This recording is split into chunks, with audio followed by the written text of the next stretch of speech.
kung kaya kong tapusin eh. Kinakailangan natin maging matapang, Abra. Maging tapat sa ating mga prinsipyo. Paano kung ang paraan ay maging tulad niya? Hindi tayo magiging katulad niya. Lalo ka na. Ikinagagala kong ibalita sa inyo na pumayag na si Mercy tumakbo bilang gobernador ng Rosario. Tutulong kami sa kampanya ni Mercy. Maraming salamat, Manong. Kailangan palakasin pa natin ng gusto ang puwersa natin. Ngayon pa lang dapat mag-asikaso na tayo ng campaign strategies. Pero hindi ko kailangan na magsasabi sa akin kung paano ko mangangampanya. I-FYI na lang kita. Hindi ako papayag na FYI mo lang. Hindi ako papayag na may babaeng nangingialam na malandi at walang prinsipyo. Miss Mercy. Hi, Attorney Abra. Tamahan mo ako mag-lunch. May lakad kami ni Miss Mercy.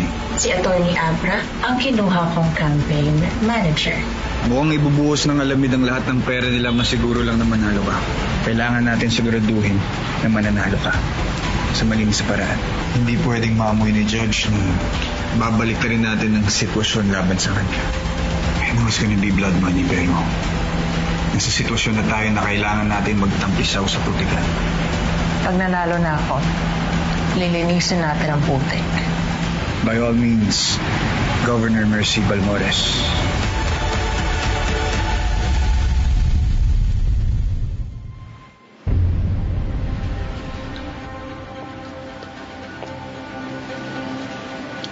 Tom! Hi, Bea. May dala ako sa'yo. Thank you.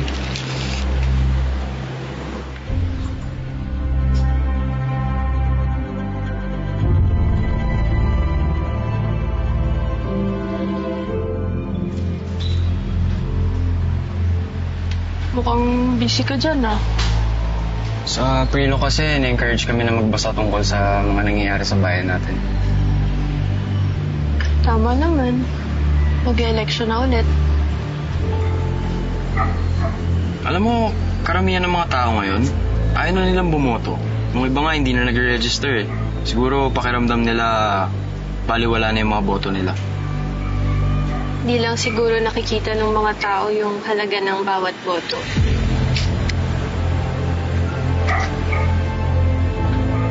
Tom, hindi naman sa nangingialam ako, pero yung project mo about election awareness, makakatulong yun sa campaign ng Ate Mercy mo.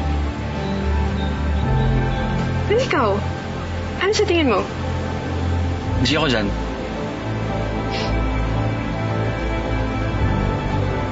Oh, kumain ka na. Madam Mercy, ano po bang plataforma niyo para sa mga constituents ng Rosario? Bakit po kayo tatakbo? Ano pong goal nyo kung mananalo po kayo? Isa lang po ang layunin ko sakaling manalo ako bilang gobernador. Yun ang labanan, ang korupsyon dito sa Rosario. Walang kapakapatid, walang kamag-anak.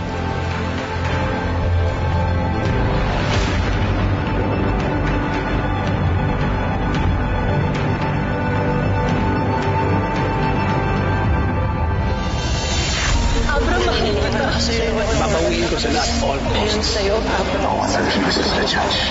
ko na. Batas ng gagamitin ko para turugin siya. Pagbabagsakit kanila, papahirapan ng mga makapangyarihan. Lalo pag nasa baba kanila, para alam lang na madali na tapakan. Nililaki kanila hanggang mawala ng pag-asa at makakapitan. Ganda na ba ang kapalaran ng bawat isa? Sa uli, kung mangarap hindi para sa sarili, kundi para sa iba. Kahit mahirapan na dito sa lipunan, puro sabihin, pinipilit ko pa rin abutin. Alam ko na madaming pagsubok ang dadaan, kahit nakapatayan man sa atin ang kapal. Kaya di ka mababayaan, ipaglaban, habang ka na mabay. Ang buhay mo ay nandigan para sa lahat, kahit tayo po na hustisya ay magulang. Hindi ko isusuko.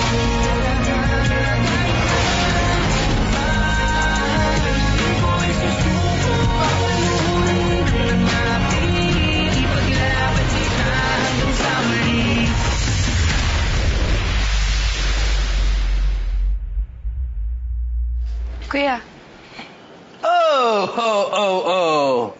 What do we have here? Tol, English yun, Tol. Bilib ka na naman. Bigay ko sa'yo yan. Teka, ha? Kuya! Bet. Kuya! Bet. Kuya, bomb sniffer ka ba? Kuya! Doberman to! Malay mo, may dalang pasabog to! Delikado tayo dito! Uy, nakapagbanyo naman ako. Ganon! Alam mo, kahit corny yung joke mo, sige, tatanggapin ko, pero... ikaw, huwag mo na ako kinukuya-kuya dyan. Hindi naman nagkakala yung edad natin, di ba? Tsaka, tignan mo. Medyo kamukha naman kita, di ba? Diba ka, di ba? Kuya Abra, si Tom. Tom. Hi, Tom. Gusto ko lang magpasalamat sa ginawa mo para kay Fatima.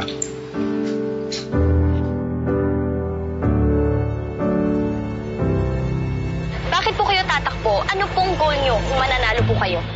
Isa lang po ang layunin ko sakaling manalo ako bilang gobernador. Yun ang labanan, ang korupsyon dito sa Rosario.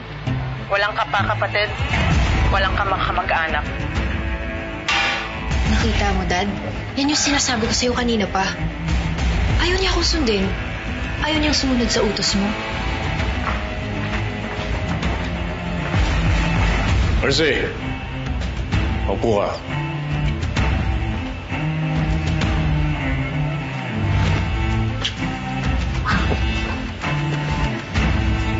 Makinig ka mabuti. Pagmula ngayon, tatakbo ka on my terms. Lahat ng mga planong ilalatag ni Elizabeth, susundin mo.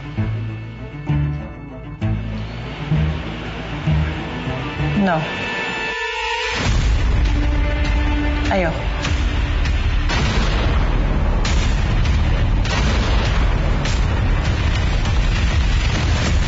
Sorry nga pala dun sa nagawa ni Kuya, pati ni Dad, ha? We have to move forward. Kailangan natin magtulungan para suportahan si Mercy. Kaya sigurado ako kung hindi siya susuportahan ni Judge Balmores.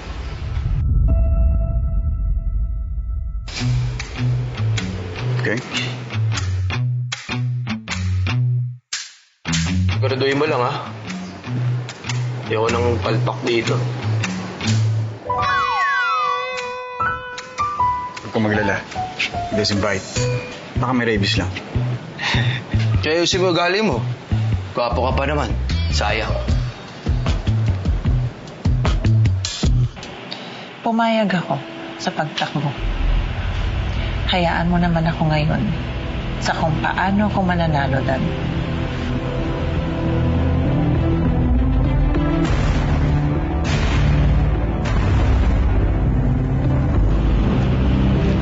I'm giving you one last chance, Mercy.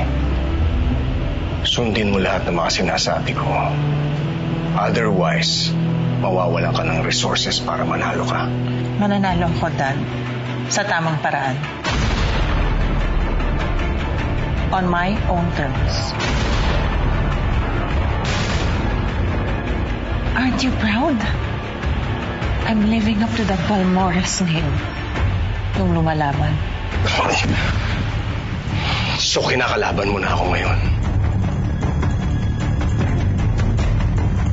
Wala kang pinag-iba sa nanay mo. Hindi ko to ginusto, Dad. Pero kung walang ibang paraan para mapigil ka, Dan, lalaban ako. Dad! Aray! Nasasaktan ako, Dad! Kinakalaban mo na ako ngayon, ha? Wala ka na kinatatakutan. Ganon! Ano? Papatayin mo ako. Sarili mong anak, your own daughter!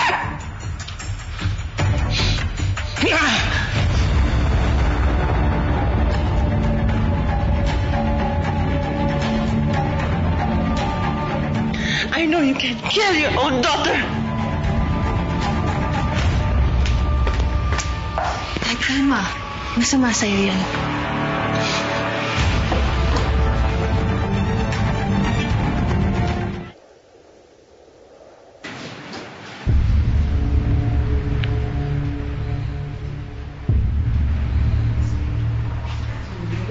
Judge?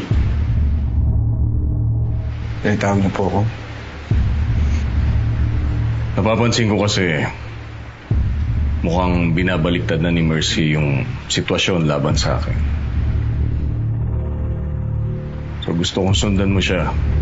Bantayan mo lahat ng mga kinikilos niya at i-report mo sa akin. I'm going to sabotage her campaign at sisiguraduhin kung hindi siya mananalo. Dahil total, kahit na anong gawin ko, wala na siyang pakinabang sa akin.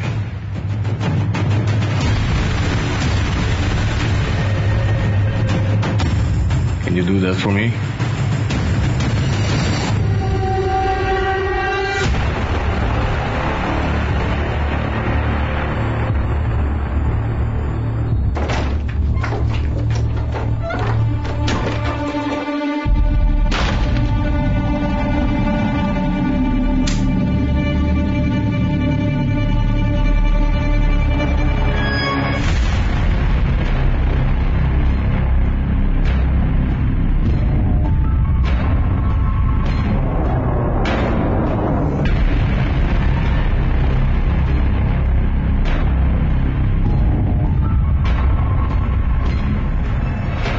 Miguel. My very handsome nephew, how are you? What happened to you? Just recovery, babalikan ko sana. Hindi ako papayag na hindi nila pagbayaran kung anong ginawa nila sa kapatid ko.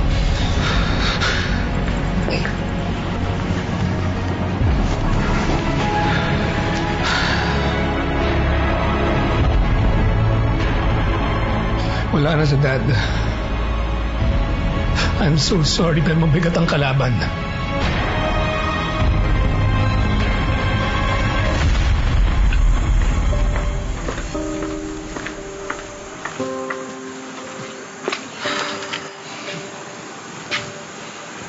Anong ginawa yan? Dapat hindi ka muna nagpakita ng pangil sa tatay mo. I'm being scared. I understand. Pero hindi ito magugustuhan ng Alamid. Sigurado akong babawiin nila yung suporta nila sa'yo. Aminin natin o hindi, kailangan natin yung makinarya ng Alamid para manalo. You have to trust me on this. Ito lang ang paraan para magtiwala mga tao sa akin ang maging matapang. Sasamahan mo ba ako?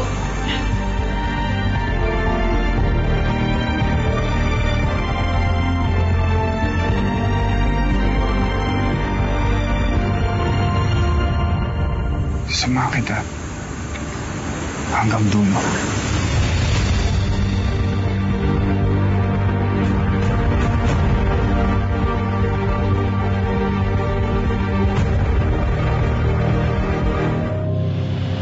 In war, whether you win or not, there are casualties. Kailangan kontrolin mo ang emosyon mo. Yun ang gusto ng kalaban, ang mawala ka sa focus.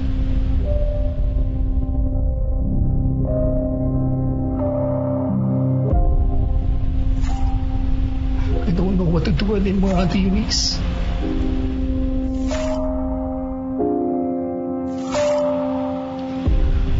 Can you please not call me that? I feel like I'm not capable when people call me that. Just call me Mother You. At marami pa tayong plano. That's why you better straighten out. Okay? Mag-ayos ka. Okay.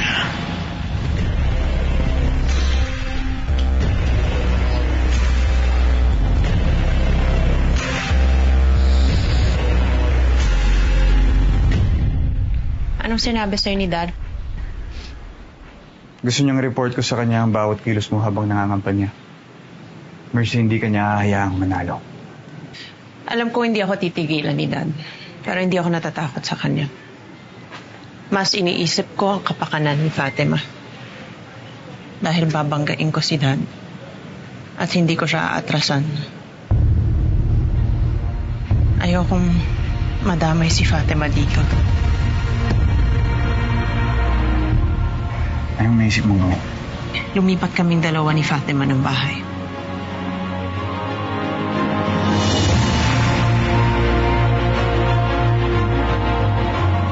Mercy, Alam mo naman nga hindi kita pipigilan.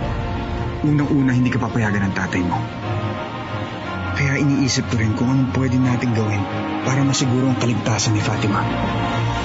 Ito na ang pinakamagandang paraan para masigurado na magiging maayos si Fatima.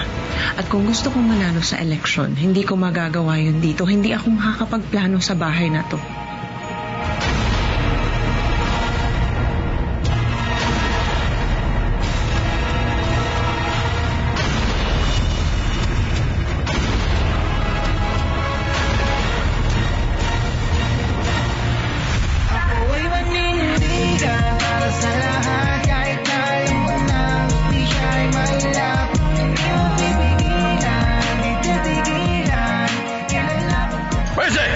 Gusto mo umalis, pero hindi mo isasama si Fatima.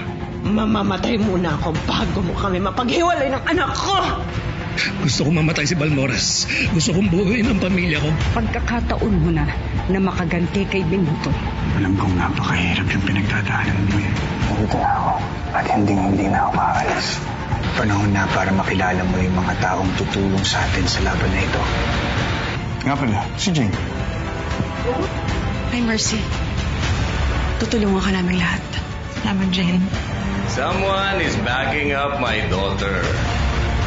Are you funding Mercy's campaign to spite me? Pinaputol ko na yung pagdaloy ng pera para sa pangangampanya niya. At gagapang na pabalik sa akin ang anak ko. Dahil hindi na susuportahan ni Judge ang kampanya ni Mercy, mahihirapan tayo pagdating sa gastusin natin. Mukhang may tutulong ako. Emilio Sampaga. Gusto niyang pabagsakin ng tatay mo, pero sa tamang proseso. Di ba sinabi ko naman na sa inyo, hindi ako kakausap ng isang Balmores. Nasa eleksyon ang buong atensyon ni Benito. At yon ang sasamantalahin natin.